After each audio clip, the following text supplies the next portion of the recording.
Welcome.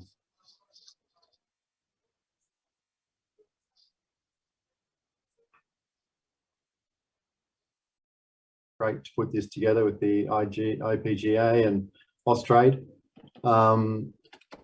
We're thinking of India. Our thoughts and prayers go out to India, it's a difficult time. Now, I'd just like to bring up a slide presentation, if I could, please.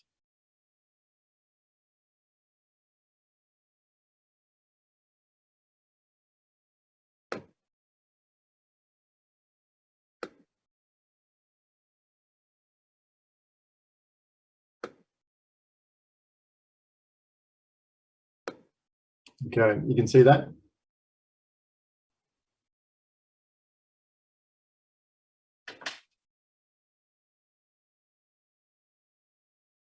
That's okay. Good. Okay. Always difficult to follow Anurag, and some of those comments. After all that I listened to what Anurag was saying, I did notice at the very end there his comment that price at origin was quite expensive and needed to come down. So what I'm going to do is some of the information that Anurag and Saurabh as well had mentioned earlier. I've just got this in chart form as well, just to help some of those. As Saurabh mentioned, Australia represents between 10 and 15% of the Indian import requirement. I just want to provide some context though. On a global perspective, Australia represents around 15 to 20% of global trade. As most would know, the Canadian global trade would be circa 60 or 70% of global trade, where Canada would produce nearly 3 million tonnes and export 2.5 million tonnes. Australian trade sort of fluctuates between 400,000 tonnes and 900,000 tonnes. And what I've just done here is just indicated, I guess, the relationship between Australia respective to the Canadian imports into India. These numbers, I should qualify, if they don't make sense to people, it's on the Indian April to March year. All the numbers have been taken off the import customs. Now, the second chart at the bottom, I was just trying to work out really with the window of opportunity with the relaxed lentils import tariff in India, if there was a bump in imports, and really it was fairly consistent through the season. And relative to last year, there was a little bit of a tick up in November, a little bit of a tick up in August, but really it was a fairly consistent program. So India imported just over 1 million tonnes from the most recent April to Jan season. So it's a big import program. So the Australian context. Look, just what I want to do here is demonstrate, I guess, where some of our numbers come from and why we come up with some vague numbers. There was two main reference points for Australian stats. The ABS, the Australian Bureau of Statistics, have some very reliable export stats, which are accessible through Pulse Australia. We also work on, and the Pulse stats will come out 2 or 3 months after they've been executed, after they've departed. ABS put out production estimates, and they really are just a best guess. Now, what this chart demonstrates, unfortunately, is that the Australian government estimates are fairly consistently a little bit lower than the actual of what's actually produced and shipped. So we kind of have the opposite problem that Anurag was pointing out, where in India, the government might be estimating 1.2, 1.3 million tonnes of lentils production in India. Trade might be around 900,000 to 1 million tonnes. The opposite in Australia, our government is underestimating our production.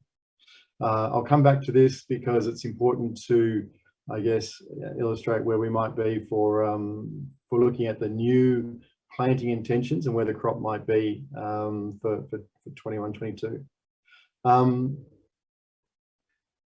What is also interesting with this chart, though, is that our hectares are relatively stable.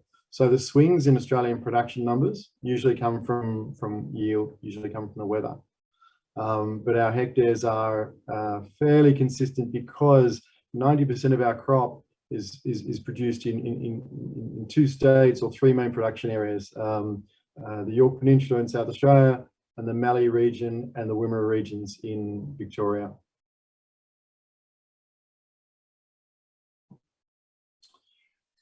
This is the export pace now. The latest statistics that came out just over the last few days that showed us March, up until March for 2021. And what we can see from this chart is that we are really exporting at a rapid pace this season, which is indicating a crop for us on the high side, probably you know, an 800, 900,000 tonne crop, probably going to export close to 800,000 tonnes, considering what we know here in Australia of what's actually been shipped in April and some of the bulk vessels that are in the works as well.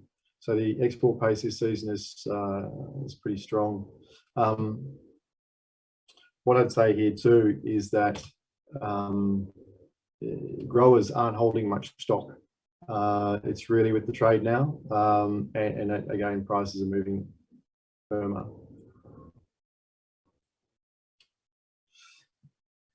So what's going to happen from here? All I'm trying to demonstrate with this chart is the situation that we found ourselves in April 2020 versus April 2021. Now, for those who need a reference, I've circled on the right-hand chart two zones. That is the South Australian cropping zone, Yorke Peninsula, and in Victoria, more or less, where the Wimmera and the Mallee regions are. So although Australia is quite a vast country, for the purposes of this presentation, we're really looking at those specific zones. And as you can see, the rich blue areas of moisture on the left-hand chart versus the dry conditions we find ourselves in just prior to planting this year.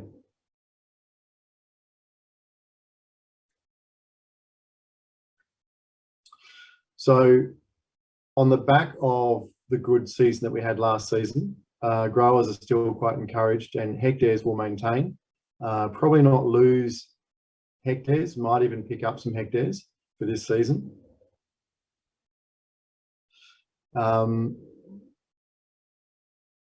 It's very, having said that, as I indicated before, the variations in the production really coming from the yield, where we had a fantastic yield last season, maybe a 60% increase on yield last season. This year we need to revert back to an average yield condition. Three main districts that I mentioned before, South Australia, where South Australia has very wide range of production within the Yorke Peninsula, in that they'll have yields of 1.2 tonnes to the hectare. In the north, they could achieve 4 tonnes to the hectare in the south last season. Overall, an average of maybe around 2.2 million tonnes for the Yorke Peninsula last season, South Australia. This year, reverting back to an average yield scenario, could be back to about 1.4, 1.5 million tonnes. The Victoria Mallee region, 80% planted at the moment. That's of this week. These are discussions with growers and agronomists. With that, again, the Mallee would get an average crop of below a tonne to a hectare, maybe 0.7, 0.8 tonne to the hectare. Last season, they had fantastic results, maybe 1.2, 1.5 tonne to the hectare. The Wimmera, where growers might budget on 2 tonne to the hectare. Last season, they received 3.2 tonne to the hectare. So fantastic results last season, producing that crop of, say, just harvested of maybe 800, 900,000 tonnes. So coming back into the comparison again, just to pull back to see where we are looking forward. Dry conditions, as I mentioned, growers are planting in the dry versus really good soil moisture conditions last season. Importantly, it wasn't just pre-planting soil conditions last season, but also the follow-up spring rains in Australia last year finished the crop and gave us really good yields.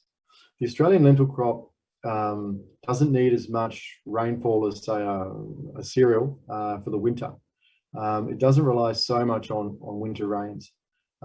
It's really made, I guess, in September for the spring rains. So what we're looking for now, planting in the dry, as I said, nothing really on the forecast for the next 2 weeks. Anything further out's a little unreliable. Not ideal conditions. So I guess some of the trade will now be looking at average yields at best for this season.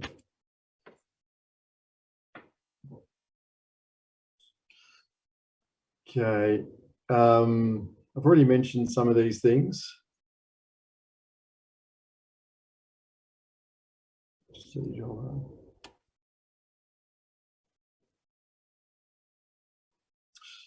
But what I might just add there too is that there may even be a slight pickup when we're looking at the considerations of growers. I'll leave that on. Where growers are considering season, it's been a very profitable season last season for lentils. Some growers had shared with me some of their calculations versus wheat, and lentils are still economically in the economic value of wheat. It's really picking up a few extra acres around some of the small crops like hay. Hay prices have fallen dramatically in Australia in the last couple of months as China has failed to renew imports for hay from Australia. So lentils may have picked up some acreage there.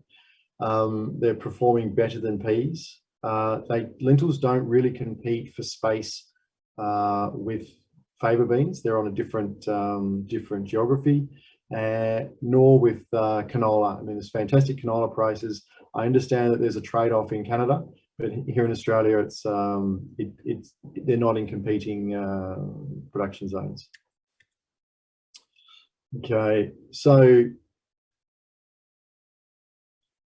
if Australia was to produce a much smaller crop this season, as expected, maybe 500,000 tonnes. And look, that could be, you know, in current situations, as I said, no rain, no pre-planting rain, no rain on the forecast, all up to what happens over the next few months. That could be optimistic. So 500,000 could be optimistic. It's a fairly, let's say, an easily exported crop. Regular destinations you see, Bangladesh, Sri Lanka. Bangladesh is taking nearly 300,000 tonnes a year now. Pakistan and Egypt take nearly 30,000 tonnes each. It's not a hard task. And just a few final comments to leave you with. If India does require a steady import program this season, and if the dryness or the conditions in Canada don't meet 2.5 million tonnes of exports, or the quality has poor quality, then Aussie values will obviously firm to meet that requirement.